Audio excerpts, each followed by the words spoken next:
Hey, what's up, everybody? Welcome back, Championship Leadership Podcast, and I'm excited. We got Jon North here today from not from Oregon, but Oregon, if you're a local. So thanks for being here, man.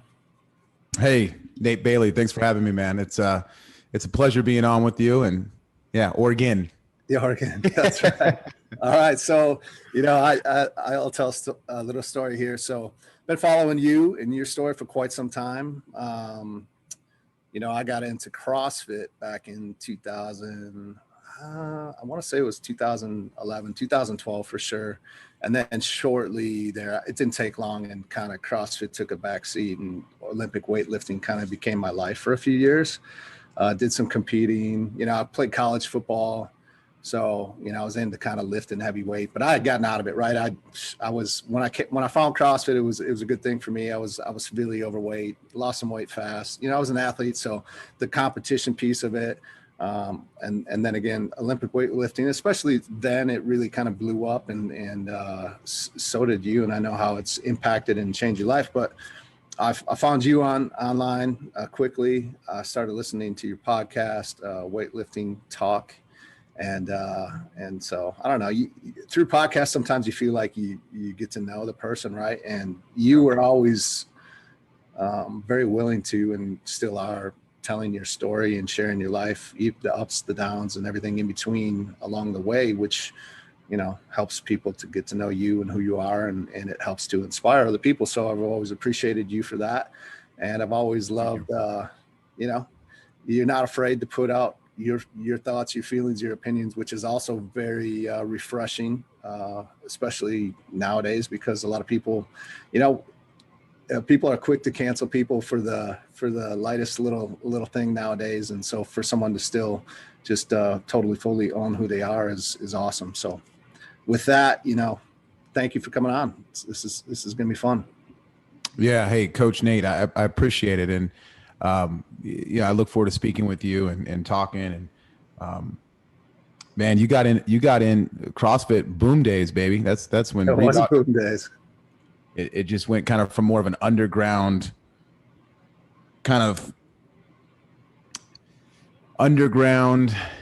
fort community. Nobody really knew about it. This kind of fight club, if you will. Yeah. CrossFit, fight club, just real gritty. I love that. And then boom, just 2010 hit, Reebok got in, weightlifting exploded, Cal Strength videos came out. It was just, I think everybody got kind of punched in the face, like, whoa, this is growing. Right. So, I mean, you don't get to talk to a lot of people from that time when they entered the sport, or were in the sport of CrossFit or weightlifting back in 2010 and 11 when the boom really happened. A lot of people I talk to nowadays, got into weightlifting or CrossFit 2014, 15, 16 or beyond. And I'm always like, man, you should have seen how wild it got in 2010. Right. And the differences between pre-boom and post-boom are just night and day. Yeah, absolutely. I don't know if I can qualify myself as an athlete, but I did a little competing, and I came in late age-wise, right? It was like late 30s. I'm about to be 45 here, but so I was a masters only Olympic weightlifter, right? And went and did Pan Am in Canada actually too, and that was kind of fun, totally on my own. But oh heck yeah, I really did just love watching, like consumed all the Cal Strength stuff. Oh cool, heck yeah. Just watched you guys along the way, because I don't know, I guess I have an addictive personality, right, where you get into something and it's just kind of consumed me. So that's where I was at. And I've now, believe it or not, like I run 100 miles and do that type of stuff. So quite the drastic change and shift for me, but it was fun. It was definitely fun. So you're a hardcore distance runner. I mean, you're not just doing marathons, you're doing the 100 mile. Yeah. Long runs. Wow. I got 135 coming up next week in Alaska. So.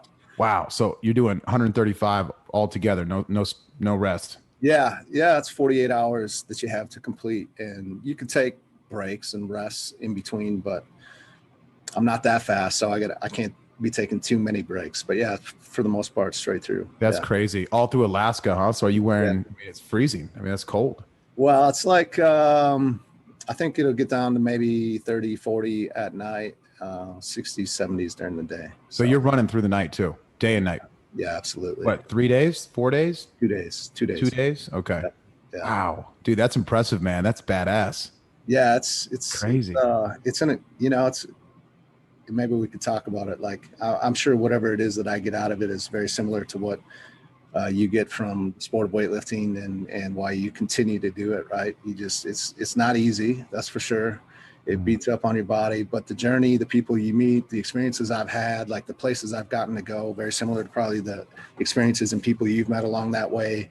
The meets you get to experience. You know, it's just, it really is all about the journey. The competition is fun, right? You get to go get on the stage and show what you've got and the work that you put in, and you know how you stack up to everybody else. But then it's like, it's not over there, right? It just keeps going. You just recalibrate and you figure out where you're at and what can I do to keep getting a little bit better, right? Yeah, I assume that you didn't start doing 130-mile runs. I mean, it probably No, started not like really. with a 5K and 10K. Although I did kind of No. just jump into it, to be honest. But Yeah, well, but yeah, no, I mean, it started with a couple miles for sure. so you started with 100 miles. Well, no, I mean, so I was coming. I did an Ironman back in 2008, and I really just like gutted it through that. Right, I just, not a lot of, I didn't properly train for that, and then, you know, I hadn't done anything as far as running goes, endurance goes, until really deciding to take this on.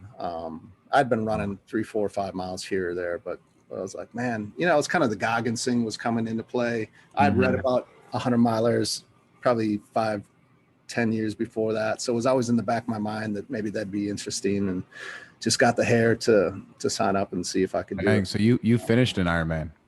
I did. Yeah. Full Ironman. Wow. That's badass. That's awesome. Well, you seem like you're an extreme guy, you know, Yeah. maybe why we have a connection, just because Right. I'm extreme, you're extreme. We go all in. Yeah. Yeah. We're going to run 100 miles, you know? Yeah. Yeah. Oh, let's skip the half. Let's skip the half Ironman and do the full Ironman. Yeah, exactly. No time for the, what is it? The 750, what's it called? 720? What's the half Ironman called? Yeah, what was it, like 75 or something like that? Yeah. Something like no that. time for that. 72, somewhere in there. We'll do the full Ironman. Yeah, it was funny. Because that's basically what I did for that too, right? I came home from deployment. The guy I knew did one while we were gone, and I was like, oh, I'm going to do that. So I signed up for one when I got home, and I literally did a sprint. And then that was it before the Ironman. I did one sprint. I was like the last person out of the water. This 80-year-old lady, like literally, as I'm trying to get out of the water, walks past me. Right? Like I couldn't do anything but laugh. I'm like, man, I'm so. A lot of the older athletes in Ironman are crazy. Oh, they're engines that just, they train hard. They can go forever. They got grit. They got heart. I don't know what it is. I mean, I think even like the top 5 placements for the Ironman every year, they're 30s, 40s.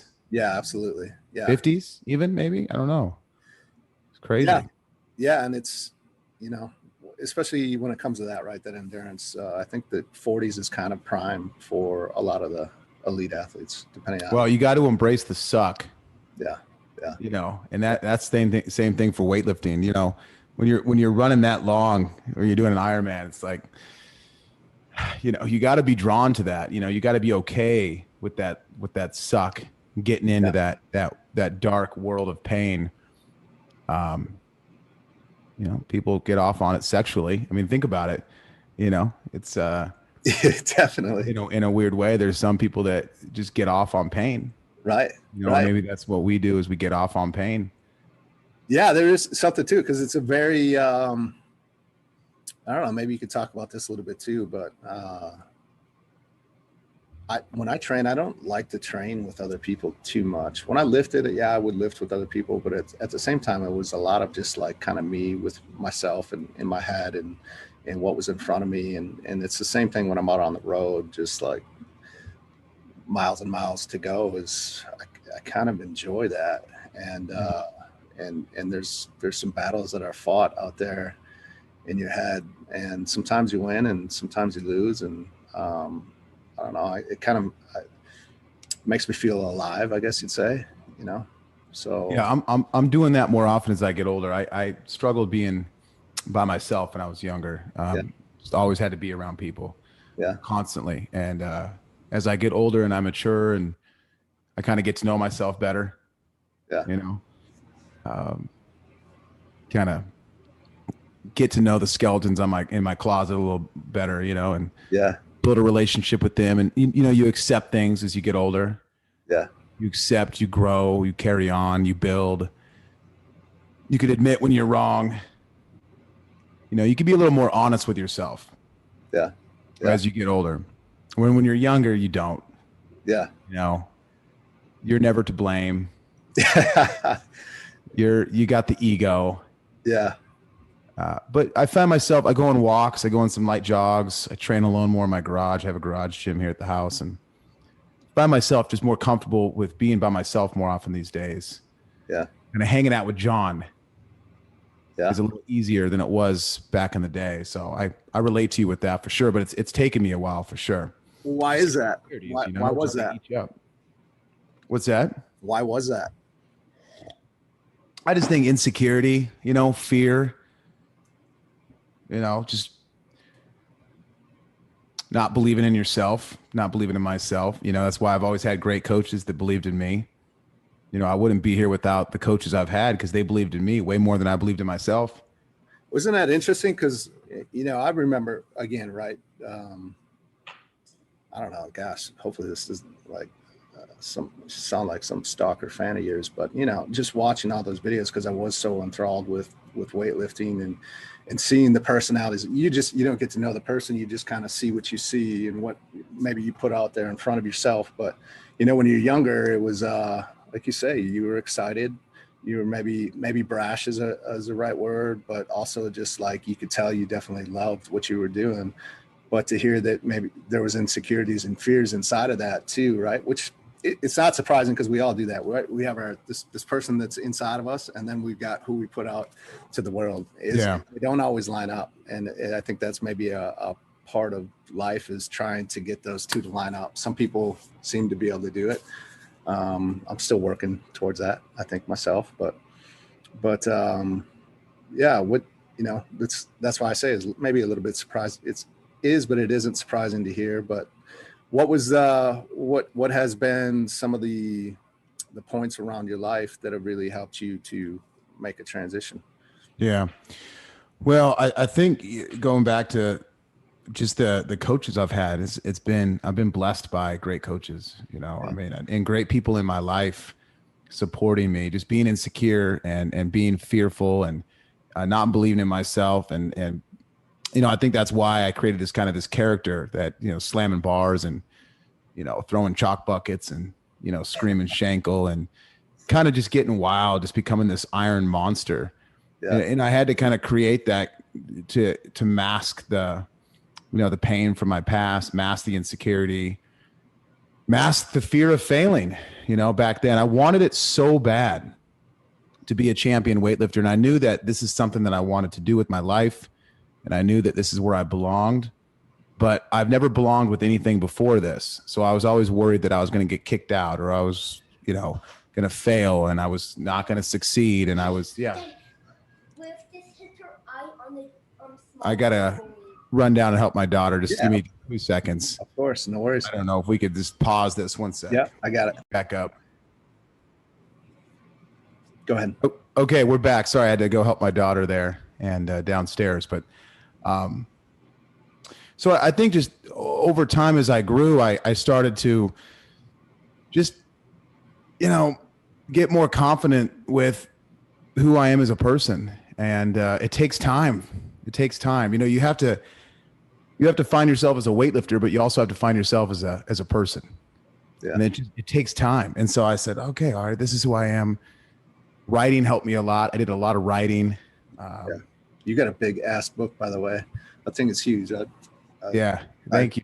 I got it somewhere. Oh, thanks, man. It's awesome. Yeah. The writing helped me, man. Just getting to know myself. It takes time. It's hard. You know, young kid. I mean, I was 21 at the time. And when all this was happening in the cow strength boom days, 21, 22. And I was still finding myself. At the same time, I had these YouTube videos going out, competitions, a lot of like, you know, kind of publicity, if you will, on me. Seminars. I was traveling across the world with Penlay, and it was just wild. Yeah. And at the same time, I'm trying to find myself and try to also do well in these competitions. So I just needed that calm time, kind of like what we talked about with going on walks and runs and training in the garage, where I just write by myself. And the writing just helped me kind of just get to know my past, get to know my skeletons, you know, accept my past, build upon myself, just work on myself and get to know myself. And over time, I just, you know, just feel more calm, you know, now, and it's more collect. Yeah. I don't need to trick my mind or body to be something that I'm not in a way. Yeah. So what was that like? So I know, because part of your story, right? You're living in the car for a while, and then it seems like fairly short after that is where you head into this time, what you just talked about, the YouTube videos, the popularity, the traveling, all happens pretty fast, especially for a young guy. I know I wouldn't have handled it very well. Oh, I didn't handle it at all. And then to where you're kind of, you know, going through the boom, which had to be crazy, especially for someone like yourself that's kind of positioned to be someone that really that people begin to follow, and then the seminars and that business. And how have things, you know, because it seems like I've been out of the Olympic weightlifting world for a while. CrossFit, you know, back in 2010, 11, 12 was kind of that tipping point, I think. Still obviously here and going to be here for a long time, but how have you transitioned, and how is life now? Does it feel like it's more settled? You know, I know you went into bodybuilding for a little bit. Yeah. You even tinkered with Ironmans a little bit, right? Well, that's a big stretch. Okay. Trained Ironman for about a month.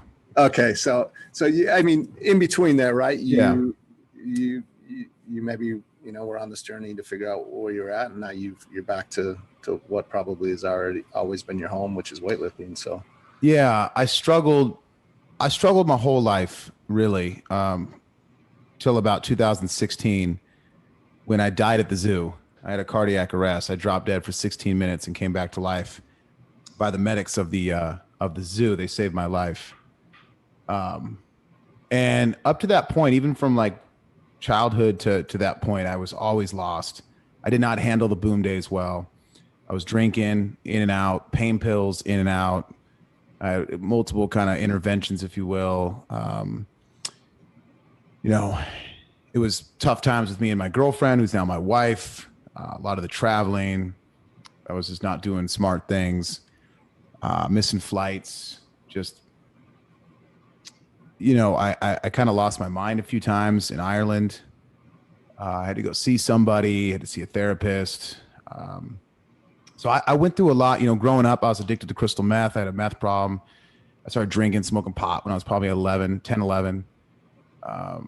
You know, in and out of jail with assault charges, et cetera. I mean, I can go on. I mean, I had a good childhood. I'm probably painting a little bit darker picture than it is. I mean, there's been a lot of great things in my life that I can talk about for days. But I was always lost. I was always just a lost soul, it seemed like. I had this in me, though, I had this lion inside of me. And you could see it in the videos. You know? And it was just living inside of me, just roaring. And when I found weightlifting, it was just game over. It was game over. Like, I just took that bar and I was like, this is what I'm going to do with my life. And I'm going to show the world. I'm going to show my teachers. I'm going to show all the doubters and the counselors just, you know, smashing my throat with Ritalin pills till I was a zombie. I'm going to show everybody, you know, that I could actually be somebody, you know. So I used to live with a lot of hate, a lot of anger, that then turned to cockiness that just overcame me, which it's hard to regret my life, especially early on in my weightlifting career, when I achieved my biggest achievements, because that's what achieved my biggest achievements. Yeah, right. It's the chip on the shoulder. It's the trying to prove people wrong. It's the being angry, being lost, trying to find myself through the barbell, taking my frustrations and my mental, you know, my mental struggle out on the bar was my only place where I could just go, just let loose and express myself. That and the keyboard, which were one and the same. And so I just had that battle with myself till 2016. And then I just, I dropped at the zoo, and it only got worse because the more money I made, the worse it got. Yeah. The more traveling I did, the worse it got. The more meets that I won, the more teams that I've made, the more success I had in weightlifting, the worse than it got. I mean, it got really bad. Even after I married my wife, like, there's a time where we almost got a divorce, and, I started drinking again, and just the money, I started buying things. It became very materialistic. And I don't know. I owned this big gym in Charlotte, and I kind of ran people out just because I was kind of just so crazy on athletes succeeding and hitting numbers. And I was almost kind of just this mad scientist that was overworking my athletes, and they eventually just broke and left. Yeah. I sold the gym and left. So I was kind of a madman. So to kind of wrap it up, I got into bodybuilding. I had beef with USAW. We butted heads. I left. I made an own federation. I ran meets in Vegas all across the country. It was That's right. I forgot about that. Yeah, the federation was crazy. But I tell you right now, man, I just always had a missing piece in my life. And, it was God. So when I died at the zoo, I came back to life. Actually, I became a Christian. I got saved 2 weeks before I died at the zoo. Really? I became a Christian, got saved. 2 weeks later, dropped at the zoo, woke up, my entire life changed. About 2 months later, got baptized, and then everything changed. Got back with USAW, started lifting again. Just really went back to my roots. I'm like, okay, I'm a weightlifter. I belong in USAW. I'm no longer doing bodybuilding. I'm going to leave this federation, which was succeeding. It was hard to leave it, but it was hard on the family. I had a son. Eventually, then, of course, we have my daughter, Liv. I'm like, I'm a family man. I want to settle down. And then I just looked at everything differently. I'm like, every day is a blessing. Every little thing matters. Every day is such a blessing. I'm just glad to be here. I want to take advantage of every single day. And that's what I do now. I'm calm. I'm at peace. I'm content. I love life. Every day is a blessing. I know it sounds corny, but it's true. I mean, when God entered my life, my entire life changed 110%. I live for him, and that's how I go about every single day. And it's brought peace to my soul. It really has, it's brought peace to my soul. So that would be my long answer. I don't mean to ramble, but the big word there too is content. In the iron world, we like to say, don't be content, go for more. I'm not saying sit on your couch and eat potato chips. Right. Go for your dreams. Do the 130-mile run. Go for it. PR, attack. I get it. But also you can be hungry. You can be a hustler. You can have goals, but also at the same time, you can be content with you and your life.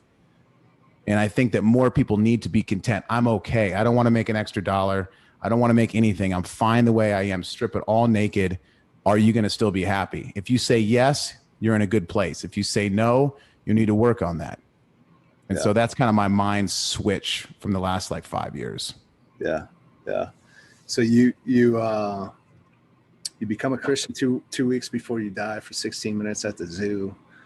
Yeah. Was there any part of you coming out of that, coming back to life and being like, man, God, what's going on here? Like I accepted you in my life 2 weeks ago, and now this, was there questioning there, or were you just extremely thankful that, man, you made it out of that? And what was that like? What a great question. I wrote a blog, and I haven't written for so long at this point. My book's been published. I just haven't written in. It's hard to write when you don't have a chip on your shoulder. Yeah. And you're not in it. It's hard to write. Right now, I just can't write. Yeah. I'm too content. I'm too happy. Right. I can't get in that dark mode anymore. Yeah. I'm writing about happy things now. People are like, what is this, John? This is too happy. Yeah. Give me the skeletons. Yeah. Yeah. This is not dark, John. We're more Alice in Wonderland here. So I struggle with writing. I try to write sometimes. I just can't get into that dark place like I used to be in. I guess it's a good thing. But I did write. I was in the ICU for a month. I picked up my computer and I wrote. And the title of the blog was God Killed Me to Save Me. And so the way I view it is God just, he came behind me and just clicked like a mafioso, just dropped me from behind. Sopranos. Sorry to ruin the ending. So, I look at it as God dropped me on purpose. Yeah. Yeah. I viewed it as God just kind of like, an angel, death angel, guardian angel. Yeah. He got the hit and was like, all right, we need to drop North. Yeah. And I'm glad he did, because at the time I had a lost soul. I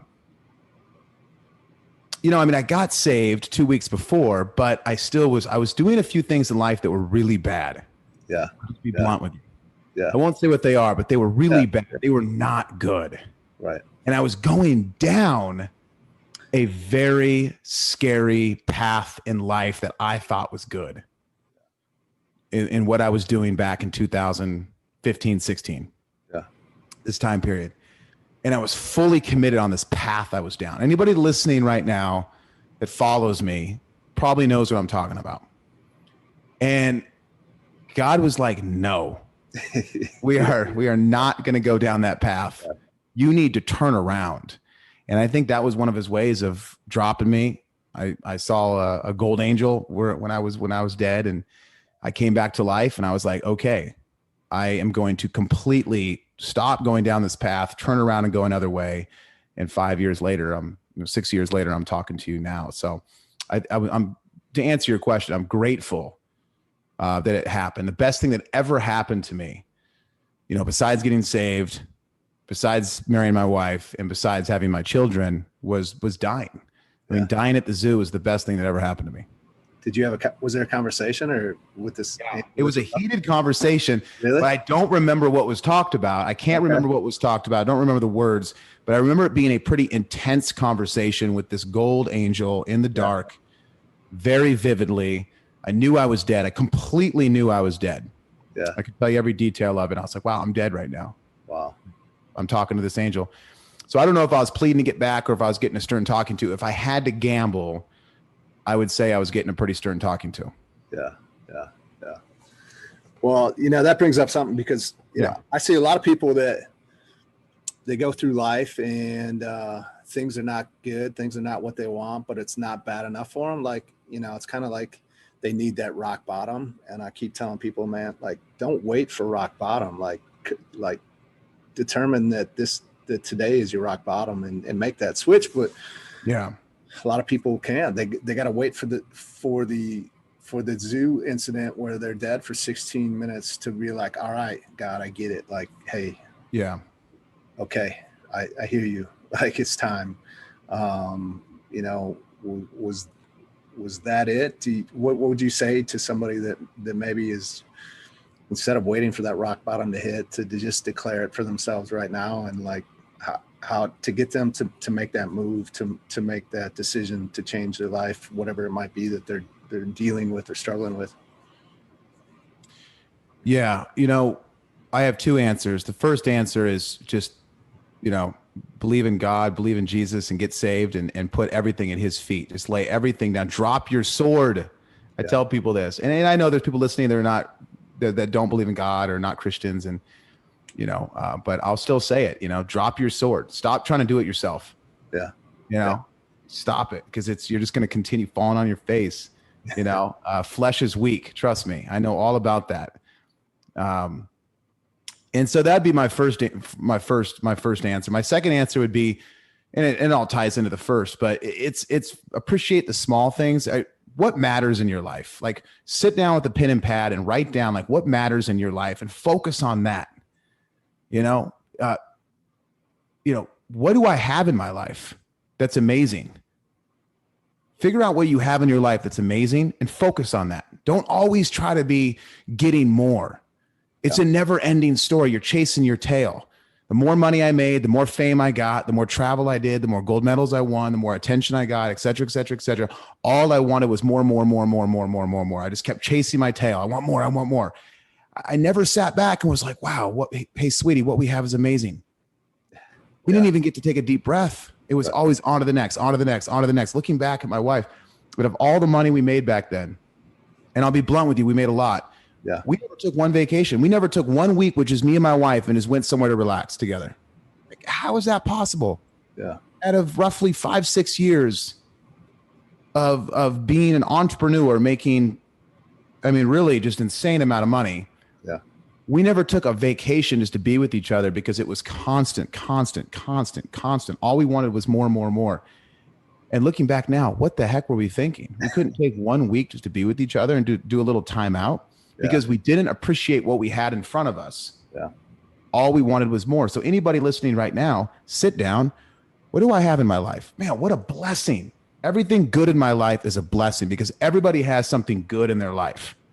And you got to be grateful for that. Stop always wanting more. Be content. Yes, have goals, have dreams, hustle, wake up, make money, support your family, etc. Don't get me wrong, but also be content with what you have and love what you have. It's a blessing. I'm telling you, that mindset will completely change your life. And there's a lot of people out there that will just keep your eye on the prize, and you're just going to miss what's in front of you. Yeah, 100%. Yeah, I love it. Great answer. So what is it for you? What's next for you? What's this next chapter? Man, that's a good point. Well, a few things is, with me, I'm really, really every single day I live for God, and I read the Bible on my podcast. We still do weightlifting talk every day where we talk weightlifting. I got a movie podcast on Friday with Dean Sidoris. I got like little segments on my show. Awesome. And then Wednesdays we do a Masters with Attitude where we talk all things Masters weightlifting. But every morning, me and Brian Knights read the Bible, going all the way through, verse by verse, chapter by chapter, book by book. It's going to take us about 2 years. We're halfway through Exodus, so here we go. So it's quite the journey. So that's huge for me. It's huge. Just reading, studying, pulling the layers back. I love that. Besides that, just raising my 2 kids. We want a third. Just family. Just love my family, man. Like that's priority to me. Yeah. And I think do you have kids? Yeah, I have 3. Yeah. I think a lot of people they have kids and you blink and they're old. You blink and they're grown up. You blink and you're like, wow, I work too much. Seriously. Like I'm missing out. Like I'm not appreciating these small things. Like I need to there's a song, Jacob Banks is an artist and it's called Slow Up. Type in Jacob Banks, Slow Up. Great. I cry every time I listen to it. He's just like, he's talking to his kids, is slow up. Slow down. Like sometimes I want to take my family and try to like run away from time, right? And try to hide from time where time can't get us, and we can all just gather together and live forever, ever together. Yeah. But that's not how it works. If you can go to Costco and buy time, would you? If you could buy time for $50,000, would you? Well, you actually could. You could take a pay decrease and actually essentially buy time with your family, but nobody's doing that because they want more, which brings me back to my content, type philosophy. And then really my third answer on a professional level is just coaching, man. I'm all about it. I got a great weightlifting team. I won't be pluggish here, but I'm proud of them, Attitude Barbell Club. And I love my team to death, man, like to death. I mean, they're family, completely family. I love every single one of them. I do. And how many athletes it's a different model than Team Do. What's that? I said, how many athletes are you working with right now currently? We got 76 athletes. Awesome. Yeah, 76 athletes. Got a great team Facebook page. We're at the comps.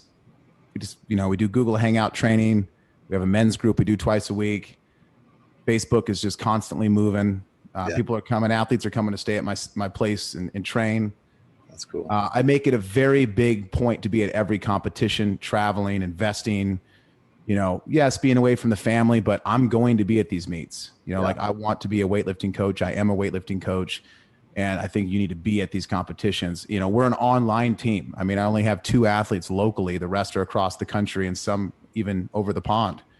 And I'm like, how can I make an online team? And this goes for anybody that wants an online business.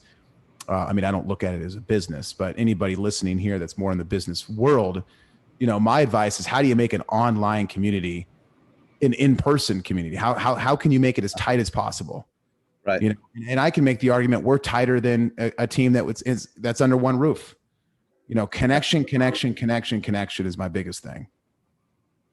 That's incredible leadership right there. I mean, just recognize, I mean, as no-brainer as that might sound, that it's all about the people. There's a lot of leaders out there that take the people for granted, right? I did. Yeah. I did back in the Team Do days. Yeah. Back in, I mean, that might be a harsh statement, taking him for granted. That might be, I might be being too harsh on myself by saying that. That might be extreme. Sure. But it was definitely more towards that. I was the coach. I was, you know, I was giving him the program. I was traveling the world doing seminars. I was running the AWF. I didn't know half my athletes. I didn't know their names. Here's the program. I got on the Facebook page a few times a week. Keep your elbows up, squat lower. Yeah. Yeah. No connection. Yeah. I didn't know if anybody was competing that weekend. I had no idea. Yeah. You know, if an athlete said on Team Do, my old weightlifting team, hey, I want to come to your house and train. No. No. You know? That's a hard no. Yeah, that's not happening. Take your time answering that question, coach. No. Yeah. Like, I'm too busy. Yeah. Yeah. Like I look at it completely different. Back then, it was almost like, you're my athlete. These days, I look at it as I'm your coach. I'm here for you. I work for you. You call, I answer. You want to come here? Absolutely. Yeah. You need extra attention. You need to talk on the phone. You're going through hard times, whatever it may be. I'm here for you. I'm here for you. Where I think back in the day it was, no, you know, you're here for me. Or, you know, it's just a different philosophy. It's completely, everything has switched in my life from pre-16 to post-16. Yeah. Man, now I'll do whatever I can to just make sure that my athletes are taken care of. And it was just different back then. It was more about the money. You know, there wasn't as much connection in the quote unquote business model, if you will. And it was all about how much money can I make? Sure. Just, I'll be honest with you. And it was just money and power. Yeah. You know, for the most part. Where nowadays it's not even about that. It's not even about that at all. Yeah. Yeah. Well, and you know, it's evolution of life, and hopefully we all don't, but hopefully we all make that evolution and change and for the better. And obviously God being a big part of that for you, of course, there's no surprise where you're at today and why that is for you today. Well, and also it's just, all there was just, it was high turnover. I wasn't sharing my heart. I wasn't there for the athletes. It was ups and downs with financial. Again, it was just nothing but roadblocks. Where nowadays, if you're authentic and you truly care and you truly have the heart and you're really there for people and you're content, you're there for the athletes over the income that supports your family. Guess what? It's actually all going to come together in a better way as a whole. Yeah. And that's what I've figured out as a whole. I've never been just better off in my life than I have the last 3 years. Mm-hmm. And it's a completely different mind switch. The second you're chasing income is the second you're not going to make anything. Yeah. So true. Yeah. Are you still competing? Will you always compete? Yeah, I competed. What was it? Six times in 2019. Okay. Didn't compete in 2020. I did a meet a few months ago. Did well in that, but that's about it. Yeah, I'm not really competing right now. Yeah. Going to nationals next weekend. I got to go to Texas this weekend for a meet to coach an athlete, do a seminar. Okay.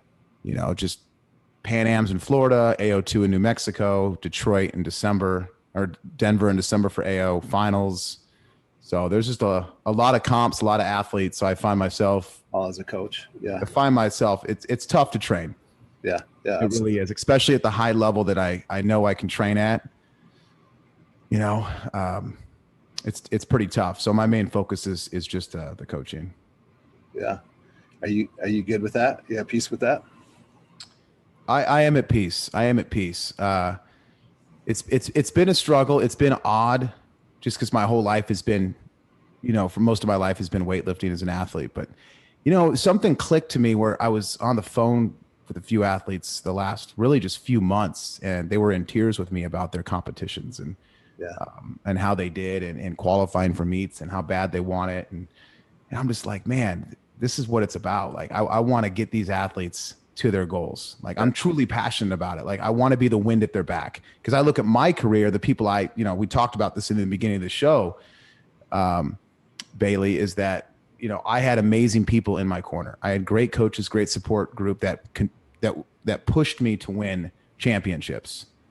I would have completely failed if I was on my own. Yeah. I would have quit, failed. I'd be dead or in prison right now. 110%. Yeah.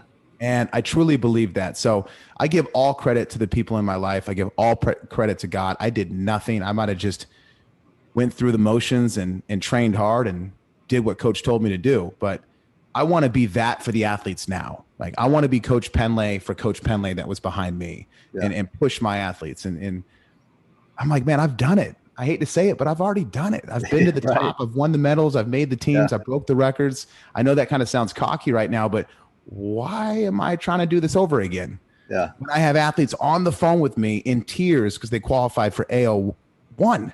Yeah. Like that's how happy they are. They qualified for AO1, let alone when they qualify for AO finals. Yeah. Yeah. Yeah, that's powerful. Yeah, are you good on time or?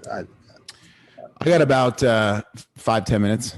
Okay. Yeah. I want to make sure I respect your time here. So, let me ask this here to close it out then. I know we've already potentially talked about some of these moments for you, but this is a favorite question I like to ask.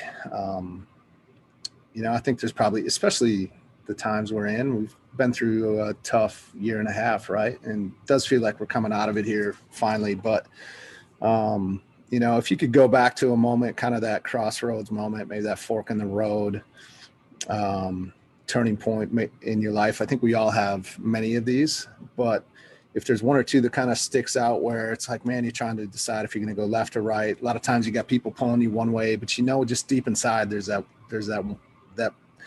the right maybe that you want to go, but you're just unsure. And a lot of people find themselves in that position. A lot of people lack the courage or the support to make the decision that they might know that's best for them. But, obviously you made the decision you did, which has you where you are today. Is there a moment that you could share to possibly help somebody that's trying to navigate that moment for themselves right now? Just in life, just to better themselves. Yeah. Just a major, potentially a major crossroads point to really change its trajectory of their life. Right. Yeah, for sure. I mean, I have two answers and I got to say, because I don't got to say, but I want to say is definitely, being saved and believing in Jesus, and becoming a Christian and just laying my life down at his feet, fully taking over, living for him. What was that decision like for you? That's the answer. Was it a tough decision? Was it an no? easy So I've been to all these different churches, and I didn't believe in God, but I didn't not believe in God my whole life. Yeah. I'd say I more believed in God. You can relate to that. Yeah. But, prayed kind of at holidays with the family, just didn't grow up in a religious family. Mm-hmm. But nobody was like an atheist, of course. Yeah. It was just not really something in our life. Yeah. I had a lot of questions, and they weren't bad questions. They were just questions of true interest throughout my life. Not like gotcha questions. You see like that. Right. And a lot of different churches. And it wasn't until I got to Portland when somebody invited me to Athey Creek. Go to atheycreek.com. And I'm like, all right, we go to another church. And I just, churches, I don't know, just religion. I didn't like it. Yeah. I still don't like it. Don't like it. And I'm like, all right, here we go. I go to this church, beautiful church in Westland, Oregon, right, kind of by Portland. And Pastor Brett gets up there, this beautiful big church, and some khaki shorts and a shirt. So opens the Bible and says, all right, here we go. Let's continue. I'm like, what are we doing here? And he reads the Bible from the first word all the way to the last word. He goes all the way through from cover to cover. Takes him about 17 years. Doesn't skip one word, all the way through in order. Reads, talks. I mean, he bounces around, goes to the new here and there to make points and stuff, but goes straight through order, just dives into the history, the meaning of words. I mean, it's more of like a college class. Yeah. Like you're studying on a daily basis. And I really found that intriguing because I like just being in the word, learning. And that was amazing for me. I'm like, whoa, this is something different. This is way different than, because being on Team USA, we traveled all over the place, lived a million different places, been to a million different churches. And so I wasn't really feeling a lot of the religious stuff. And I know that sounds bad to say, but it's true. But this church, I was like, wow, this is something really different. Just fell in love with it. Really, I could say I fell in love with Brett. I could say I fell in love with Athey, the church itself. But really, I fell in love with the Bible because that's all he did was just read the Bible. Yeah. So that's when I was like, man, I love God's word. None of this other human stuff, all this human made stuff and opinion and the fluff and this. And, I was like, oh man, I'm in really love with just the Bible itself. So, over time, so then I was like, all right, I'm going to get saved. So here's the stubbornness of me and humans. I'm like, I'm going to be really good for like 2 months. Yeah. And just like not sin, be really good and clean up my life. Then I'll get saved. Like, looking back now, I'm like, it's the stupidest thing in the world. Because I mean, the church is the sinner's hospital. Like, right. First of all, it's impossible not to sin. And second of all, it's, we're just going to, that's not going to work. Yeah. Like you need God. So of course I just kept falling on my face and, so finally I just laid my sword down. And I think it takes a lot for someone to lay their sword down. Yeah. Because you're fighting, you got the shield, you got the sword, and you're like, I got this, because especially as a weightlifter and a person in the iron game or any athlete, Iron Man, anything, it's you, it's self-made. I'm going to lift this bar. Okay. I get it. That's all good. But you have that mindset of, I'm going to put the work in. Yeah. Right. A lot of I. And then for a strength athlete to be like, no, it's not about me. It's about, him with the capital H. Everything changes. You're like, whoa, everything's different now. You see the world in a different light. You walk differently. You talk differently. So I finally laid my sword down and, that was a big turning point for me, huge. Yeah. I view every little thing differently now. Constant journey, right? Yeah. So I definitely, urge people to, tap into a good church. And, I'm not saying you have to go get saved your first day, but, at least open some doors and investigate and really get in there. Yeah. Because if you're open to it, God will work within you. Right. Yeah. He will. So the other answer would be dropping out of school is the best thing I ever did. Yeah. Yeah. Yeah. Dropping out of college. So I was at Sac State. Well, I played football at a junior college, graduated with my associates. Football, we could talk about that for. Oh yeah. JUCO football. What position you play? I played free safety my freshman year and tight end. Okay. Yeah. You see, for some reason you're sitting down, but you seem tall. I'm a 6'3". Yeah. Okay. Yeah. You look tall just from the waist up. Yeah. And went to Sac State to be on the weightlifting team. They had a weightlifting team. It was a club team, kind of like a rugby team. It was a club sport. So got kicked out of Sac State for bad grades, went to a junior college in Sacramento, and then got my grades up just enough to get back into Sac State, and then got kicked out of Sac State again, and then dropped out of school. And then the next year I went back to this junior college, and this junior college was just horrible. The one that I went to and played football, I was the best school in the world, College of the Siskiyous, Weed, California. Shout out to COS. Yeah. Little, like, everybody lived together in the dorms in the wilderness of Mount Shasta, Northern California. Beautiful place. Great time. But no, this junior college in Sacramento was a crap hole. And so I'm just like, what am I doing?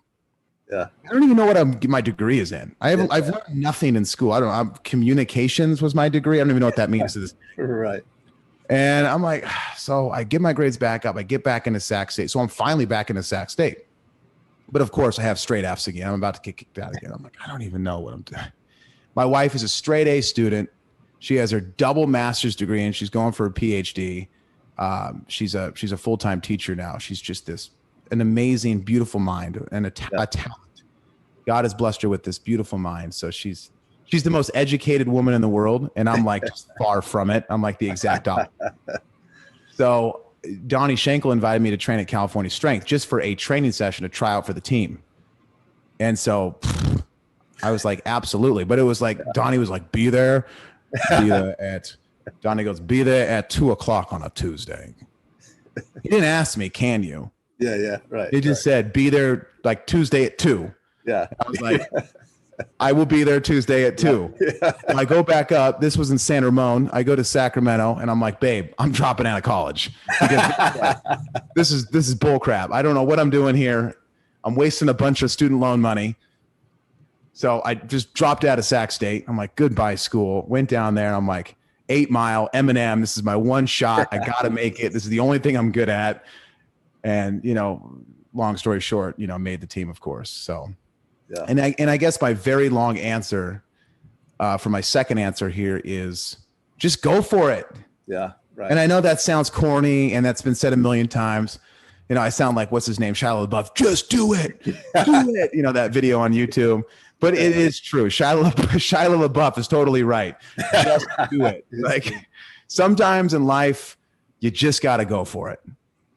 Yeah. And I know that's a corny answer, but honestly, it's what I did. It worked. Yeah. If it doesn't work, it's okay. You've probably look, the best thing I ever did was went to college because I went to college. I met my wife. I found weightlifting. I stopped doing drugs. College is the best thing that ever happened to me, but I don't have a degree to show for it. Yeah. So it's still a win-win. Absolutely. Yeah. Well, that's a good place to stop. Go for it. If you're listening to this, just listen to your gut and go for it. It's a worst case scenario. You'll still be all right. You'll still be alive. And I've found personally, it always works out. So one way or another. What's a few ways people can follow you and if they're interested in joining the team? I don't know if you're still taking people, if you're maxed out or what ways they can follow you. Yeah, the team is maxed out, but you can go to Attitude Nation, at Attitude Nation. Follow me on Instagram. Our website is doweightlifting.com.